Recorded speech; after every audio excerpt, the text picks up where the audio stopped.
أشهد أن لا إله إلا الله وحده لا شريك له وأشهد أن محمدًا عبده ورسوله أما بعد فأعوذ بالله من الشيطان الرجيم بسم الله الرحمن الرحيم الحمد لله رب العالمين الرحمن الرحيم مالك يوم الدين إياك نعبد وإياك نستعين اهدنا الصراط المستقيم صراط الذين أنعمت عليهم غير المغضوب عليهم ولا الضالين لله ما في السماوات وما في الأرض وإن تبدوا ما في أنفسكم أو تخفوه يحاسبكم به الله فيغفر لمن يشاء ويعذب من يشاء والله على كل شيء قدير آمن الرسول بما أنزل إليه من ربه والمؤمنون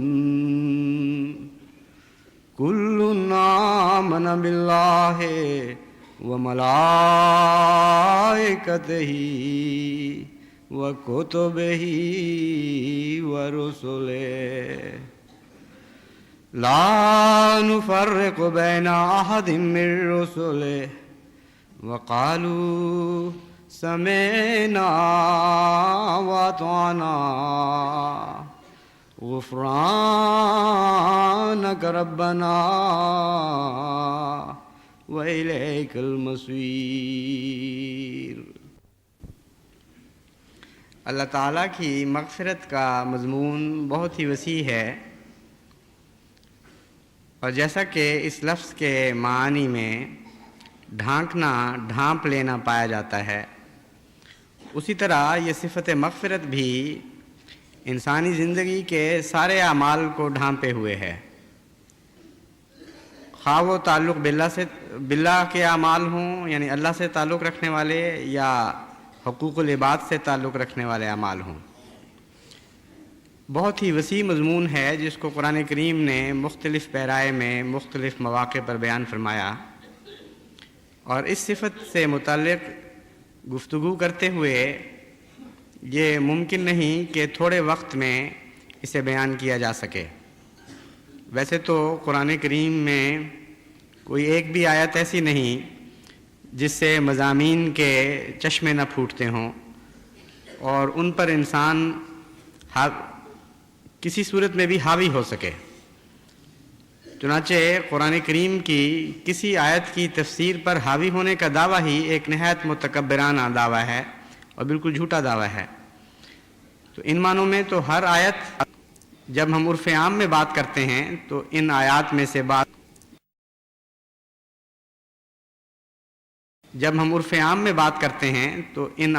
سے بعض آیات اور صفات باری تعالیٰ میں سے بعض صفات اندرونی نسبت کے لحاظ سے زیادہ وسیع المعنی ہوتے ہیں۔ بس ان معنوں میں جب میں کہتا ہوں کہ صفت غفوریت یا غفاریت یا مغفرت ایک بہت ہی وسیع صفت ہے، تو مراد ہے کہ اللہ تعالیٰ کی صفات کے اندرونی تناسب اور اندرونی تعلق کے لحاظ سے یہ بہت وسیع المعانی صفت ہے۔ اس کو نہ سمجھنے کے نتیجے میں بعض لوگ مغفرت کے ایسے معنی اپنے ذہنوں میں بٹھا لیتے ہیں جس سے وہ گناہ پر جرأت کرنے لگتے ہیں اور ان کی طبیعت میں بے باکی پیدا ہوتی ہے، اور بعض دفعہ دوسری انتہا پر جا کر مایوسی کا شکار ہو جاتے ہیں، اور بعض دفعہ اس کے معنی نہ سمجھنے کے نتیجے میں جو حقیقی روح ہے اس سے غافل رہتے ہیں، اور جس رنگ میں خدا تعالیٰ کی صفت مغفرت سے استفادہ کرنا چاہیے اس استفادہ کی توفیق نہیں پاتے۔ اللہ تعالیٰ کی یہ صفت مختلف بندوں کے تعلق میں مختلف معنی اختیار کرتی چلی جاتی ہے، اور قرآن اور سنت سے یہ ثابت ہے کہ اس کے نہایت اعلیٰ اور عرفہ معنی ہمارے آقا و مولا حضرت اقدس محمد مصطفیٰ صلی اللہ علیہ وآلہ وسلم کے تعلق میں بیان ہوئے، اور ادنا معنی ایسے گنہگاروں کے حق میں بھی بیان ہوئے جن کے اعمال نامے میں کچھ بھی ایسا نیکی کا فعل نہیں تھا، کوئی ایسی خدا تعالیٰ کی مغفرت کو جذب کرنے والی خوبی نہیں تھی کہ یوں معلوم ہوتا تھا کہ جیسے لازماً وہ لوگ جہنمی ہو چکے، لیکن خدا تعالیٰ کی صفت مغفرت نے ان کو بھی بچا لیا۔ بس ان دو انتہاؤں کے درمیان سالکین کے جتنے مراتب ہیں ان سب پر اللہ تعالیٰ کی صفت مغفرت پھیلی پڑی ہے، یعنی کچی پکی کا امتحان دینا ہو تو وہاں بھی صفت مغفرت ایک پرچہ ڈالے گی، اور سب سے اعلیٰ درجے کا امتحان دینا ہو اور اس میں بھی انتہائی اعلیٰ مقام کے نمبر حاصل کرنے ہوں تو اس کے لیے بھی صفت مغفرت ایک پرچہ ڈالے گی، اور یہی مغفرت کی صفت مختلف رنگ میں مختلف روپ میں انسان پر ظاہر ہوتی چلی جائے گی۔ آج میں نے جس آیت کا انتخاب کیا ہے اس میں سب سے اعلیٰ اور عرفہ معنی صفت مغفرت کے بیان ہوئے جن کا تعلق حضرت اقدس محمد مصطفیٰ صلی اللہ علیہ وآلہ وسلم سے ہے۔ اللہ تعالیٰ فرماتا ہے آمن الرسول بما انزل الیہ من ربہ والمؤمنون، کہ محمد مصطفیٰ صلی اللہ علیہ وآلہ وسلم ان سب چیزوں پر ایمان لے آئے جو خدا تعالیٰ کی طرف سے اتاری گئیں، اور آپ کی غلامی میں آپ کی اطاعت میں مومن بھی درجہ بدرجہ ان چیزوں پر ایمان لے آئے۔ کل آمن باللہ، یہ وہ لوگ ہیں جنہوں نے اللہ پر ایمان لانے کا حق ادا کیا، وہ ملائکتہ ہی، اور فرشتوں پر ایمان لے آئے، اور کتب پر ایمان لے آئے، اور رسولوں پر ایمان لے آئے، اور یہ کہا کہ لا نفرق بین احد من رسلہ، یعنی حضرت اقدس محمد مصطفیٰ صلی اللہ علیہ وآلہ وسلم جو سب رسولوں سے افضل ہیں، ان کے انکسار کا عالم اپنے رب کے حضور یہ تھا کہ خود بھی یہی کہا اور اپنے ماننے والوں کو بھی یہ تعلیم دی کہ خدا کی طرف سے جو بھی آئے اعلیٰ ہو یا ادنا ہو ہم ان سب پر ایمان لاتے ہیں۔ وقالوا سمعنا واطعنا، اور صرف ایمان کی حد تک نہیں بلکہ اعمال میں بھی وہ درجہ کمال کو پہنچ گئے، اور انہوں نے یہ عرض کی اپنے رب سے سمعنا واطعنا، کہ ہم نے سنا اور اطاعت کی، اور کوئی فرق نہیں رہنے دیا سننے اور اطاعت کے درمیان، کوئی فاصلہ نہیں چھوڑا تیرے احکام اور ان کی بجاوری کے مابین، سمعنا واطعنا۔ اس کے بعد مغفرت کے وہ کیا معنی لیتے ہیں اس کا ذکر ہے، اور یہاں میں دو معنوں میں غفرانہ کا ربنا دو معنوں میں غفرانہ کا ربنا کی تفسیر کروں گا۔ یہ سب کچھ کرنے کے باوجود وہ یہ عرض کرتے ہیں اپنے رب سے کہ ان اعمال سے ہم کوئی درجہ نہیں پا سکتے، کسی ثواب کے مستحق نہیں ہو سکتے، ان سب کے باوجود ہم سمجھتے ہیں کہ ہمارا کوئی اجر نہیں، کیونکہ یہ ساری طاقتیں تو نے ہی عطا فرمائی تھیں۔ غفرانہ کا ربنا، اس انتہائی بلندی کے مقام پر پہنچنے کے باوجود ہم تیری مغفرت کے طالب ہیں، کہ تیری ہی مغفرت کے نتیجے میں ہم معاف کیے جائیں گے اور ہمیں اجر عطا کیے جائیں گے۔ دوسرا معنی اس کا یہ ہے کہ یہ سب کچھ تیرے غفران کے نتیجے میں ہوا تھا۔ انسان کو ذاتی طور پر معصوم ہونے کی طاقت ہی نہیں ہے، ناممکن ہے کہ وہ گناہوں سے بچ سکے سوائے اس کے کہ تیری مغفرت اس کو حاصل ہو۔ اس لیے یہ مرتبہ جو ہمیں عطا ہوا، ہمیں پورا احساس ہے، ہم عارفانہ طور پر یہ بات جانتے ہیں کہ محض تیری غفاری کے نتیجے میں، تیری مغفرت کی عطا کے طور پر ہمیں یہ معصومیت عطا ہوئی کہ ہم سمینا و اطعنا کہنے کے مقام پر کھڑا کیے گئے۔ بس مغفرت کے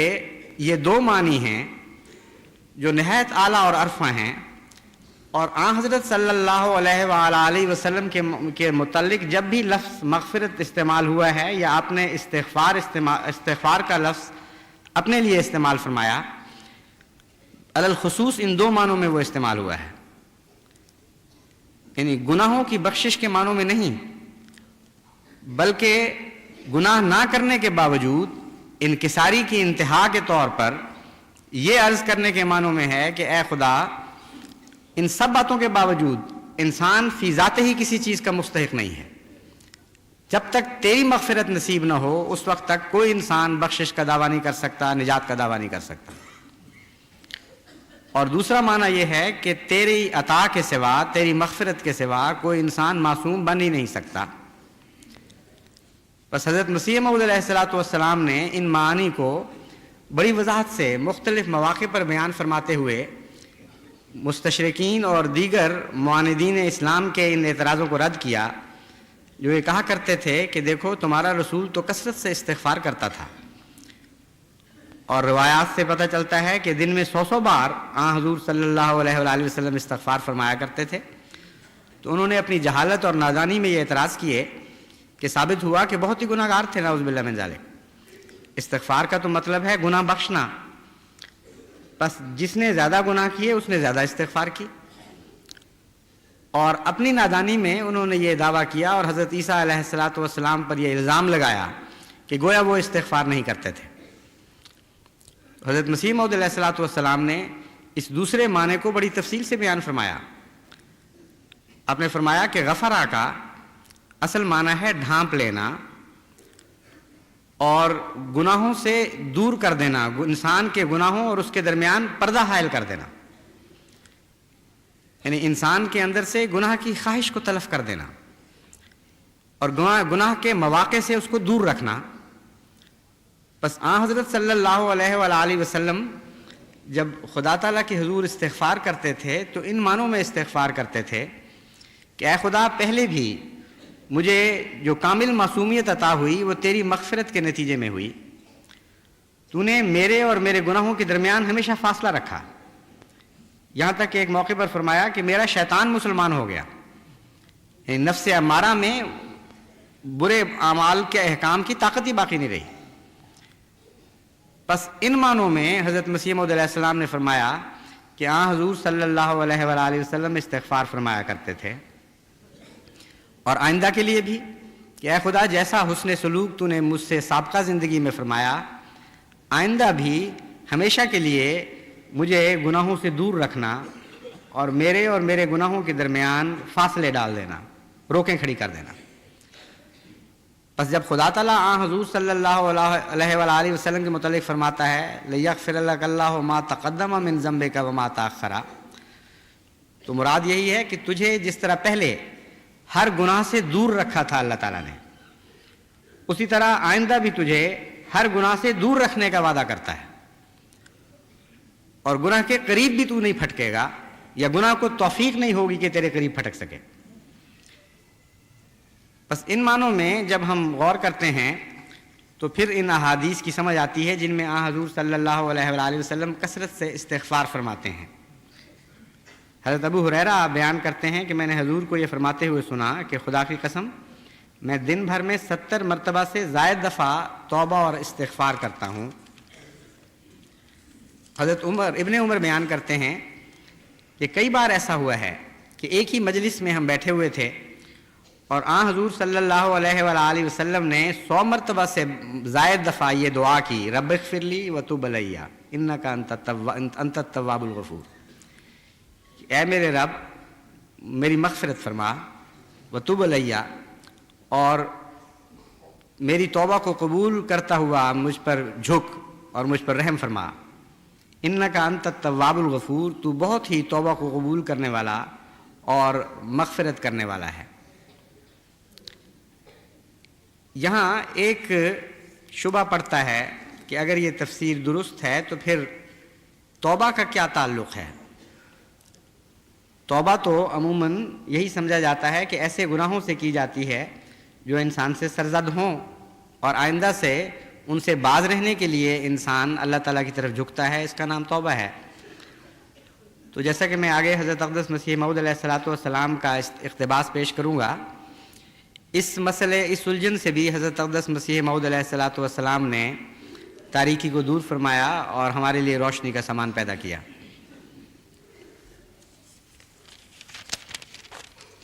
چنانچہ ان معنوں میں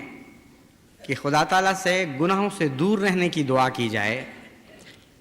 حضرت مسیح موعود علیہ السلام نے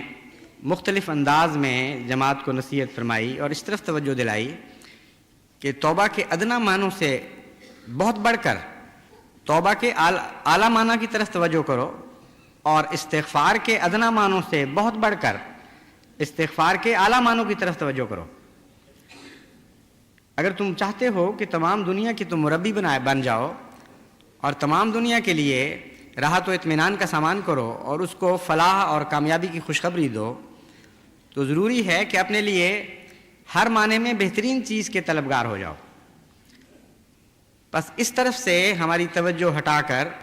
کہ ہم گناہ کرتے چلے جائیں اور خدا تعالیٰ سے مغفرت ان معنوں میں مانگیں کہ ہم نے جو گناہ کیا ہے ان کو ڈھانپ دیں۔ حضرت مسیح موعود علیہ السلام نے نہایت ہی اعلیٰ رنگ میں، نہایت ہی پیارے اور اثر انداز ہونے والے رنگ میں جماعت احمدیہ کو اس طرف متوجہ کیا کہ جس طرح آن حضور صلی اللہ علیہ وآلہ وسلم استغفار کیا کرتے تھے، انہی معنوں میں تم بھی استغفار کرو۔ چنانچہ حضور اس مسئلے پر روشنی ڈالتے ہوئے فرماتے ہیں، جو لوگ خدا تعالیٰ سے ڈرتے ہیں وہ باوجود نبی اور رسول ہونے کے اقرار رکھتے ہیں کہ جیسا کہ حق تبلیغ کا تھا ادا نہ کر سکے۔ اب یہاں توبہ کے معنی سمجھ آ گئے کہ توبہ کن معنوں میں حضور صلی اللہ علیہ وآلہ وسلم فرماتے ہیں اور کن معنوں میں تو اس توبہ اور استغفار کا تعلق ہے۔ اپنی ساری کوششیں خدا کی راہ میں صرف کرنے کے باوجود، اپنے دن رات کے آرام کو اللہ کی رضا کی خاطر قربان کرنے کے باوجود، دو وجوہات سے حضور صلی اللہ علیہ وآلہ وسلم توبہ کی طرف مائل ہوتے تھے۔ اول یہ کہ آپ جانتے تھے کہ جتنی میری تمنا ہے، جتنی میری خواہش ہے، اس تمنا کے مطابق میں خدا کی راہ میں قربانی نہیں کر سکا۔ یعنی اتنی غیر معمولی بڑی ہوئی تمنا تھی اللہ کے حضور میں قربانیاں دینے کی کہ تمام بنی نوع انسان سے سبقت لے جانے کے باوجود، تمام نبیوں کے سردار کہلانے کے باوجود اس کے کہ بار بار اللہ تعالیٰ نے آپ کو اپنی رضا کی خبریں دیں اور مسلسل آپ سے محبت اور پیار کی باتیں کرتا رہا، پھر بھی جو تمنا آپ کی تھی کہ میں سب کچھ خدا کی راہ میں جھونک دوں، آپ کو یہ احساس رہتا تھا کہ شاید وہ پورا نہیں ہو سکا۔ ان معنوں میں توبہ ہے، کہاں گناہ گاروں کی توبہ، کہاں ایک عارف باللہ اور معصوم کی توبہ، ان دونوں کے اندر زمین و آسمان کا فرق ہے۔ ان کے گناہوں کے معیار بدل جاتے ہیں، یعنی ان کے تصورات میں جو چیز گناہ کہلاتی ہے وہ بالکل اور چیز ہے اس تصور گناہ سے جو ایک عام انسان کا تصور ہے، اور اس میں بھی درجہ بدرجہ بہت فرق پڑتے چلے جاتے ہیں۔ بس حضور صلی اللہ علیہ وآلہ وسلم کی اس حالت کا نقشہ کھینچتے ہوئے حضرت مسیح موعود علیہ السلام فرماتے ہیں، اور اسی کو وہ گناہ عظیم خیال کرتے ہیں، یعنی اپنی ساری طاقتیں صرف کرنے کے باوجود وہ یہ سمجھتے ہیں کہ ابھی ہم نے حق ادا نہیں کیا۔ اور دوسرا، اس وجہ سے ان کو یہ خیال پیدا ہوتا ہے کہ بشری لوازمات ساتھ لگے رہتے ہیں، آخر تھک کر ان کو سونا بھی پڑتا ہے، آخر آرام کے دیگر ذرائع بھی اختیار کرنے پڑتے ہیں، اور وہ حالتیں ان کے نزدیک گناہ بن جاتی ہیں۔ یعنی گناہ گار کا عالم تو یہ ہوتا ہے کہ وہ عیاشی میں حد بھی کر دے اور ہر قسم کے آرام اس کو مہیا ہوں، تب بھی اس کی یہ تڑپ رہتی ہے کہ ابھی کچھ باقی ہونا چاہیے تھا، ابھی پورا نہیں ہو سکا. جیسا کہ غالب نے کہا ہے، ناکردہ گناہوں کی بھی حسرت کی ملے داد. یا رب اگر ان کردہ گناہوں کی سزا ہے کہ میری تمنا تو پوری نہیں ہوئی، مجھے تو اور بہت کچھ گناہ کرنے کی حسرتیں باقی تھیں، اس لیے جو میں کر سکا ہوں اگر ان پر سزا دینی ہے تو ناکردہ گناہوں کی بھی حسرت کی کچھ داد ہو جائے. پھر کہتا ہے، دریائے معاصی تنک آبی سے ہوا خشک، میرا سر دامن بھی ابھی تر نہ ہوا تھا. تو اصطلاحیں بدل جاتی ہیں، ہر شخص کی حالت کے مطابق وہی اصطلاح مختلف معنی اختیار کر جاتی ہے. تو ایک گناہ گار جو دن رات گناہوں میں ڈوبا ہوا ہے، اس کی حسرتیں پوری نہیں ہو رہی ہوتی، اور جب وہ گناہ کی بات کرتا ہے تو مراد یہ ہے کہ جتنے میں کر سکا ہوں اس سے بہت زیادہ کرنے کی تمنا تھی. اور ایک نبی، اور پھر نبیوں میں سے سب سے بڑا، نبیوں کا شہزادہ، نبیوں کا سردار، نبیوں میں سب سے اکرم و افضل حضرت اقدس محمد مصطفیٰ صلی اللہ علیہ وآلہ وسلم جب گناہ کی بات کرتے ہیں تو اس کا مضمون ہی بالکل مختلف ہے. وہ تھوڑا سا آرام جو آپ کو میسر آتا تھا وہ آپ کے نزدیک گناہ تھا کہ کاش مجھ میں طاقت ہوتی کہ میں اس آرام کو بھی ترک کر کے خدا کے لیے کچھ اور کام کر لیتا. تو حضرت مسیح موعود فرماتے ہیں، اور اسی کو وہ گناہ عظیم خیال کرتے ہیں، اور اسی خیال سے وہ نعرے مارتے اور روتے اور درد سے بھر جاتے ہیں اور دائم استغفار میں رہتے ہیں. مگر خشک مولوی جن کے دامن میں بجوز ہڈیوں کے کچھ نہیں، وہ اس روحانیت کو کیا جانتے ہیں؟ بے گناہ ہونے کے اطمینان کسی نبی نے بھی ظاہر نہیں کیے. جو دنیا میں افضل الرسل اور خاتم الرسل گزرا ہے، اس کے منہ سے بھی یہی نکلا، ربنا اغفر لنا ذنوبنا وباعد بیننا وبین خطایانا. اے ہمارے رب، ہماری بخشش فرما اور ذنوب معاف فرما دے. یعنی وہ نیکیوں کی حسرتیں جو ہم پوری نہیں کر سکے، ان حسرتوں پر ہماری پکڑ نہ فرما. ہم اعتراف کرتے ہیں کہ جتنی نیکی ہمیں کرنی چاہیے تھی وہ نہیں کر سکے. یہ ہمارا گناہ ہے جو ہمیں غم کی طرح کھائے جا رہا ہے. تو ہمیں بخش دے. اور جہاں تک آئندہ کا تعلق ہے، باعد بیننا و بین خطایانا، ہمیشہ ہمارے درمیان اور ہماری خطایا کے درمیان فاصلے پیدا کرتا چلا جا، بڑھاتا چلا جا فاصلے. بس یہ دونوں مضامین جو مغفرت کے انتہائی اعلیٰ معنی ہیں، یہ اس آیت کریمہ میں بیان ہوئے آن حضرت صلی اللہ علیہ وآلہ وسلم کے متعلق جو میں نے آپ کے سامنے تلاوت کی. حضرت مسیح موعود علیہ السلام فرماتے ہیں، اور آن حضرت صلی اللہ علیہ وآلہ وسلم ہمیشہ فرماتے تھے کہ سورہ ہود نے مجھے بوڑھا کر دیا، اور آپ سب سے زیادہ استغفار پڑھا کرتے تھے اور فرمایا کرتے تھے کہ میں دن میں 70 مرتبہ استغفار کرتا ہوں. اور خدا تعالیٰ نے آپ کے حق میں فرمایا، اذا جاء نصر اللہ والفتح ورأیت الناس يدخلون فی دین اللہ افواجا فسبح بحمد ربک واستغفرہ انہ کان توابا. اس صورت کی ایک بالکل نئی اور اچھوتی تفسیر کرتے ہوئے حضرت مسیح موعود علیہ السلام فرماتے ہیں، یہ صورت آن حضرت صلی اللہ علیہ وآلہ وسلم کے قرب زمانہ وفات میں نازل ہوئی تھی، اور اس میں اللہ تعالیٰ زور دے کر اپنی نصرت اور تائید اور تکمیل مقاصد دین کی خبر دیتا ہے کہ اب تو اے نبی خدا کی تسبیح اور تمجید کر اور خدا سے مغفرت چاہ، وہ تواب ہے. اس موقع پر مغفرت کا ذکر کرنا اسی بات کی طرف اشارہ ہے کہ اب کام تبلیغ کا ختم ہو گیا. خدا سے دعا کر کہ اگر خدمت تبلیغ کے دقائق میں کوئی فروگزاشت ہو گئی ہو تو خدا اس کو بخش دے. موسیٰ بھی توریت میں اپنے قصوروں کو یاد کر کے روتا ہے، اور جس کو عیسائیوں نے خدا بنا رکھا ہے، کسی نے اس کو کہا کہ اے نیک استاد، تو اس نے جواب دیا کہ تو مجھے کیوں نیک کہتا ہے؟ نیک کوئی نہیں مگر خدا. یہی تمام اولیاء کا شعار رہا ہے. سب نے استغفار کو اپنا شعار قرار دیا ہے بجوز شیطان کے. پھر مزید فرماتے ہیں، چنانچہ ہمارے نبی کریم صلی اللہ علیہ وآلہ وسلم کی تمام استغفار اسی بنا پر ہے کہ آپ بہت ہی ڈرتے تھے کہ جو خدمت مجھے سپرد کی گئی ہے، یعنی تبلیغ کی خدمت اور خدا کی راہ میں جان فشانی کی خدمت، اس کو جیسا کہ اس کا حق تھا میں ادا نہیں کر سکا، اور اس خدمت کو آن حضرت صلی اللہ علیہ وآلہ وسلم کے برابر کس نے ادا کیا؟ کسی نے ادا نہیں کیا، مگر خوف، عظمت اور ہیبت الہی آپ کے دل میں حد سے زیادہ تھا، اور اسی لیے دوام استغفار آپ کا شغل تھا۔ اب دیکھیے دعوت اللہ کا کتنا بڑا کام اللہ تعالیٰ نے آن حضرت صلی اللہ علیہ وآلہ وسلم کو سونپا، اور وہی کام آج ہماری طرف منتقل کیا گیا ہے۔ وہ سارا بوجھ آج ہمارے کمزور کندھوں پر ہے۔ بس ان معنوں میں، جن معنوں میں آن حضرت صلی اللہ علیہ وآلہ وسلم استغفار فرمایا کرتے تھے، کتنی بڑی ذمہ داری ہمارے کندھوں پر عائد ہوتی ہے کہ ہم ان معنوں میں استغفار کریں، کثرت کے ساتھ دعوت اللہ کا حق ادا کرتے چلے جائیں، اور پھر ہرگز تکبر کو پاس نہ پھٹکنے دیں، یہ وہم و گمان بھی نہ کریں کہ ہم نے کمال کر دیا ہے۔ نہایت عاجزی سے روتے ہوئے اپنے رب سے یہ عرض کریں کہ اے خدا، تیرا سب سے کامل نبی، جس سے بہتر حقوق کی ادائیگی کسی نے نہیں کی تھی، جس سے بڑا امین کوئی دنیا میں پیدا نہ ہوا، نہ ہو سکتا ہے، نہ ہوگا، جس نے تیری ہر امانت کا حق پورا پورا ادا کیا، اگر اس کے باوجود اس کے دل کی یہ کیفیت تھی کہ وہ دعوت اللہ کے کام میں حد کر دینے کے بعد بھی یہی سمجھتا رہا اور اس غم میں روتا رہا کہ اے خدا، میں اس حق کو پوری طرح ادا نہیں کر سکا، تو ہم عاجزوں اور کمزوروں کا کیا حال ہوگا؟ بس تو ہم سے بھی مغفرت کا سلوک فرما اور ہماری کمزوریوں سے درگزر فرما، ہماری توبہ کو قبول کر، اور ہمیں دعوت اللہ کی اس رنگ میں توفیق عطا فرما کہ جس سے تو راضی ہو جائے،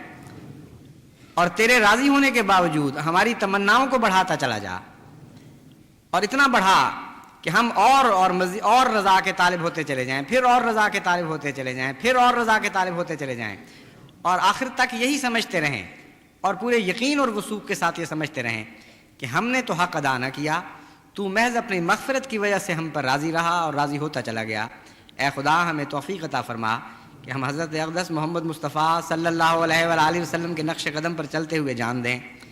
آخری سانس ہمارا اس حالت میں نکلے کہ ہم تجھ سے مغفرت کے طالب ہوں اور تمہیں مغفرت کی خوشخبری دے رہا ہو۔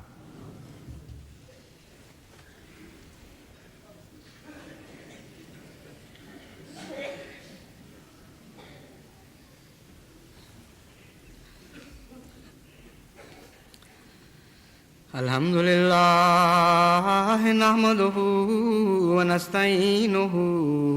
ونستغفرہ ونؤمن بہ ونتوکل علیہ ونعوذ باللہ من شرور انفسنا ومن سیئات اعمالنا ومن يهده الله فلا مضل له ومن يضلله فلا هادي له ونشهد أن لا إله إلا الله وحده لا شريك له ونشهد أن محمدا عبده ورسوله عباد الله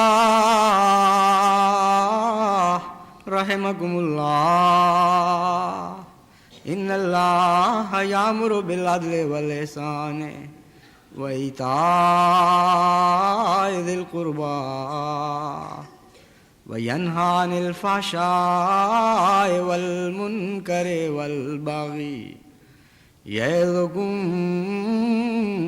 لعلكم تذكرون اذكروا الله يذكركم وادعوه يستجب لكم ولذكر الله أكبر